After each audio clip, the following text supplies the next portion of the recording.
Hey everyone, we're back for a favorite video of mine, and that is reacting to my assumptions about the previous year of dental school and then giving 5 new expectations, predictions, assumptions going into my 3rd year.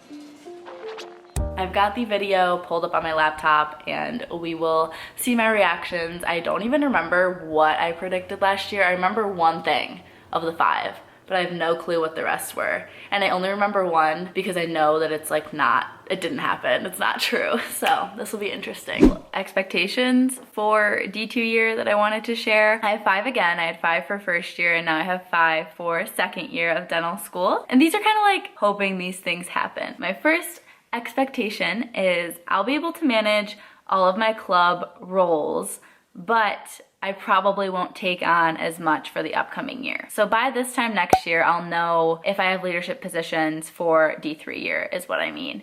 And I would imagine that I'm kind of honing in on like 1 or 2 clubs to have leadership rather than being so spread out throughout all of my organizations. I'm not sure if I'll still be a general member of as many either, or if I'll be a member and just not have leadership positions. I'm in leadership for almost everything that I'm involved in. That on top of YouTube and podcasting and school is going to take up a lot of time, plus having a life, you know?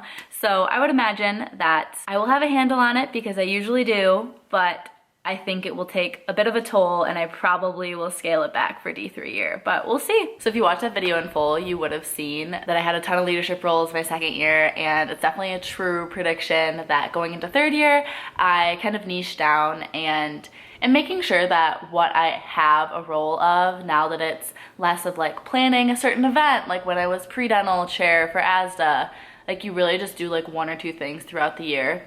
But now that I'm in a role that is overseeing so much and so important, I felt that it wouldn't be fair if I spread myself too thin. Like if I am involved in something, I want to give it my all. I want to be present, be active, be advocating for the best interest of our members and of dental students and everything. So I didn't want or apply for or seek out in any way high up leadership positions across all of my clubs that I'm in. D3 year, I've mentioned in a lot of videos, I was elected president of our ASDA chapter, which is the American Student Dental Association, and then I was vice president last year for AAWD, which is American Association for Women Dentists, but this year I applied to be the social chair, which I think is just gonna be fun and exciting for me, kind of making sure that like our membership is going well, people feel engaged, our mentor-mentee program, obviously planning the social events, running the social media, like that's all very up my alley. So I'm really excited about that role, but again, it's not the one like in charge of things and where like the final responsibility lies. I just didn't think it was fair or made sense to try to do that across many organizations.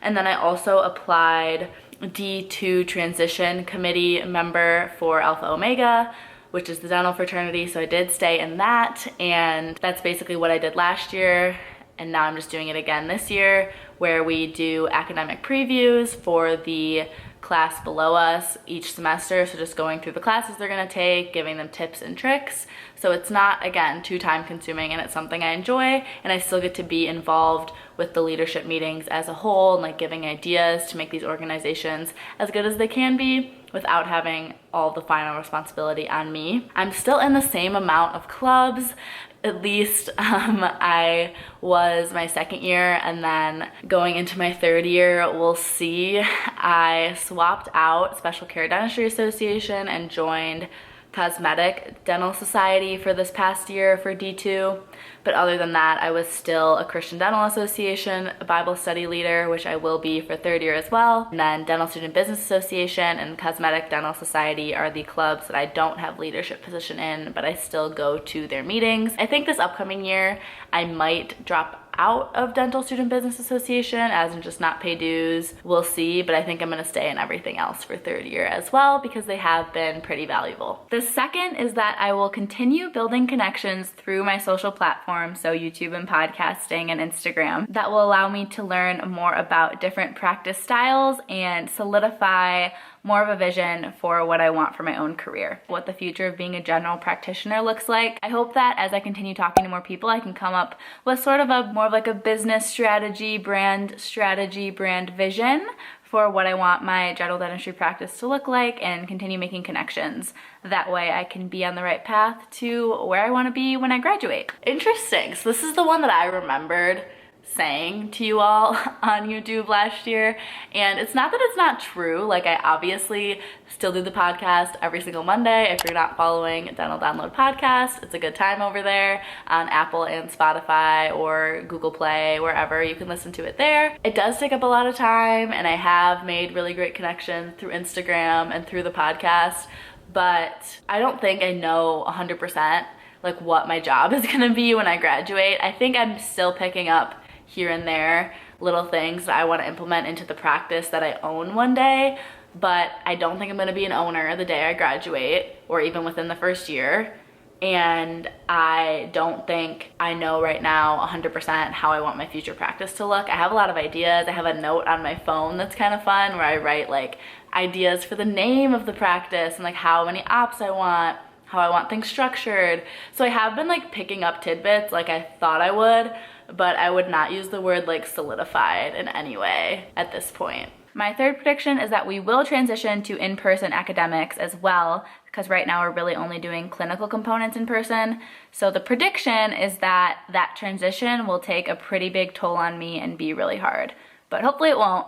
But I would imagine that getting back into the swing of things, getting up really early, being very routine and not having so much flexibility. That's like so wrong. I loved going back in person. It's been amazing. And if you watch my D2 year Q&A, I talk a little bit more about why I loved it and how it was different from our first year. But for me, it was great. We still had some flexibility because we still had some online classes, some that were in person but not mandatory, and then some were mandatory in person. Then of course we had labs, and we assisted so much. We had like almost 15 to 20 assists required every semester, which like on top of a full course load Monday through Friday, like that is a lot of time. So I felt like I was in school a lot. I was engaging with my classmates more. It was a lot more like mentally and emotionally fulfilling for me, so I loved it. It was not bad. It was great. My fourth prediction is that I will have time for my friends outside of dental school. I feel like this will be totally okay, and as I mentioned in another video recently, balance is a huge goal for me for this upcoming year, so I know that by spending time with the important people in my life outside of dental school, it'll really keep me grounded and make me more refreshed and focused when I do get back into school mode, clinical mode, academic mode. Yes, that's like a huge thing for me, balance and maintaining the relationships that I came into dental school with or that I formed during dental school, and I've successfully navigated a long distance relationship for like a year and a half now. I keep up with my college friends, with my family that doesn't live in Michigan anymore. I feel like I'm doing okay like socially, and I'm able to still be what I consider successful in school. Like obviously my grades could be better, they're not all A's, but I feel like I'm learning and I'm happy with how things are going so far. My fifth and final prediction is that I will excel more with the hands-on clinical components of D2 year than the academics. That was kind of the notion that I had in D1 year as well. I don't even need to listen to the rest of the prediction because so true. I've mentioned this in all the vlogs and the Q&A and everything that my grades for SimLab have been so much better this year than they were first year, and I don't get really A pluses in my lecture classes, but I got A's, A pluses in SimLab. So I don't know, if I had to pick, I would rather get A's in the hands-on portion than a lecture, because you can't be a successful dentist without both. But I feel like when it comes down to it, I can prepare for a case, I can prepare for a patient that I'm gonna have. If they have a specific like systemic condition, I can make sure I'm well versed on their medications and make sure I think through scenarios that could happen during the procedure to try to be prepared. I can do all that, but like if I don't know how to do the prep, it's not gonna matter. So for me, I think that it's important that I'm successful in clinic, and I hope to continue just building my knowledge and repertoire and understanding. Okay, so that was all of the reaction to what I thought would happen during second year. I guess I was pretty spot on, other than thinking that I was gonna like make this whole like business plan, because Who has time for that? Not me. But my predictions for D3 year, first being, it will take about 2 months for me to feel like I know what's going on in clinic. That one's kind of bold. We'll see what happens. I really just mean like to feel comfortable, kind of like feeling comfortable when I first started sim lab my first year, like holding a drill, feeling comfortable is all I mean. It's not like I think I'm gonna know everything about patient care in 2 months, but I think I'm gonna be not like dreading going in, not super nervous all the time, knowing which faculty I like to work with, knowing where like all the paperwork is, how to do things with the front office, how to do things with my patient care coordinator, have like an understanding of my patient pool's needs, all that I think hopefully I'll have a handle on in about 2 months. Second prediction is that it will be a struggle to meet the requirements each semester in clinic. I hope this isn't true, but from what I've heard from 3rd and 4th years, it can be tough. And this isn't even like a specific problem to my school. I think this is a problem at a lot of schools, just the way that clinical grades are structured. You're graded on the types of procedures you do and have to do a certain amount of each type of procedure each semester. And if you don't have patients that need that, then you just get an incomplete and you're kind of like on probation almost. I've heard that it's just rough out here to get lucky enough that you have patients that need what you need. So we'll see how that goes. Third is I will be able to stay in the house that I'm living in Ann Arbor again going into next year. So you usually have to like sign your lease around October if you're gonna re-sign and keep your same house.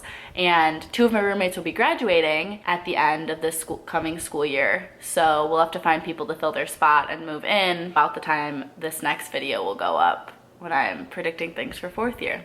So we'll see if I get to stay in the house because I love it, and I think 2 new dental student gals would love to move in with me and Amanda too, hopefully. 4th is I will struggle being able to make YouTube content a little bit because I can't film anything with patients. So a lot of the times I think some of my most like interesting content is like showing what I'm actually doing in sim lab, and I won't be able to do that because I can't film a patient's mouth, of course. So I hope that I will still be inspired and motivated with my content and still put good vlogs onto YouTube despite not being able to show what I'm like physically doing. And the last thing is I feel like I will have a lot more free time, especially once fall of D3 year starts. I'm looking forward to hopefully having more time to do things that I like. I'm sure I'll be keeping myself busy because that's what I do, but it'll be nice to not have to like study all the time. But I've heard patients keep you busy, so I don't really know. I do think I'll have more free time though. All right, so that's all of my predictions, expectations, assumptions about D3 year. So we'll see what comes true, what is way different than I expected. I feel like going from D1 to D2, I kind of had a handle on what school was gonna be like because it's not too different. It's still lectures, it's still sim lab, but the jump between a 2nd and 3rd year is very different because it's mannequins and lectures now to real patients. So I'm interested to see how things play out. I hope you all will continue following along for this journey of mine. Be sure to subscribe, follow me on Instagram at Haley Schultz Dental, and I'll see you in the next video.